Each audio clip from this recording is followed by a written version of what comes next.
Angus की जलन और उसकी नकारात्मक भावनाएं उसके छोटे भाई हेनरी के साथ एक संघर्ष की शुरुआत करती है। यह संघर्ष न केवल उनके रिश्ते को चुनौती देता है, बल्कि बचपन के कुछ आशंकाएं भी जी उठती है। 15 साल बाद हेनरी का भेड़ों के प्रति फोबिया उसके बचपन के अनुभवों से गहरा जुड़ा हुआ है। यह उसके मन में एक डर का निर्माण करता है, जो उसके पिछले ट्रॉमेटिस्टिक अनुभवों को ताजा कर देता है।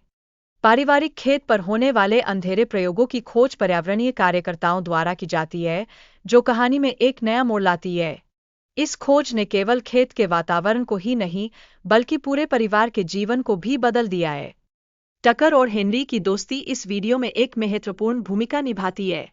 ये दोनों एक दूसरे का सहारा बनते हैं और साथ मिलकर भेड़ों के हमले का सामना करने के लिए तैयार रहते हैं।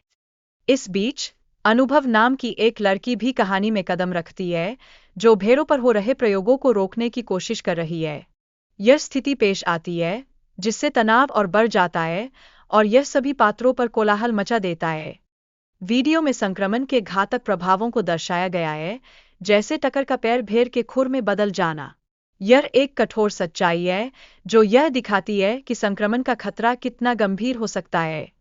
दोस्त एक दूसरे की मदद के लिए कोशिश करते हैं कि वे एक दूसरे को बचा सकें और सुरक्षा की ओर भाग सकें, लेकिन इस भागदौड़ के दौरान उन्हें अपने डर को भुलाकर एक सुरंग के माध्यम से बाहर निकलने का साहस जुटाना पड़ता है। एक वैज्ञानिक अपने प्रयोग के दौरान एंटीसीरम का उपयोग करती है, जिससे वह एक हाइब्रिड प्राणी को सामान्य बनाने में सफल होती है। यह प्रयोग न केवल विज्ञान की सीमाओं को चुनौती देता है, बल्कि मानवता के लिए भी एक महत्वपूर्ण प्रश्न छोड़ देता है।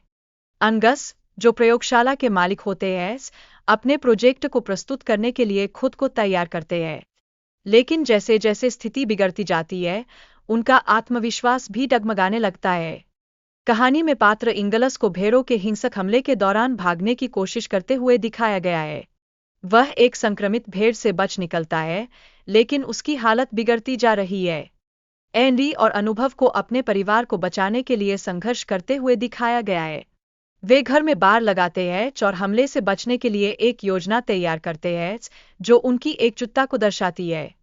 भेड़ों के हमले के बाद परिवार के सदस्यों के बीच आपसी संघर्ष भी बढ़ता है।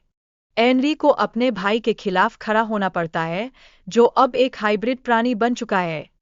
इस संकट के बीच टकर का कुत्ता एक महत्वपूर्ण भूमिका निभाता है, जिससे हेनरी को जॉम्बी का ध्यान भटकाने में मदद मिलती है।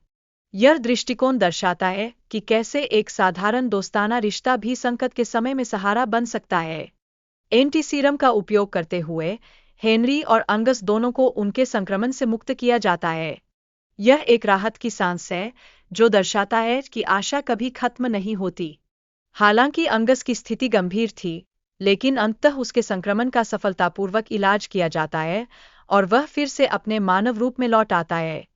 यह कहानी एक नई शुरुआत की ओर इशारा करती है, जहां संघर्ष और जीत का एक नया अध्याय खुलता है।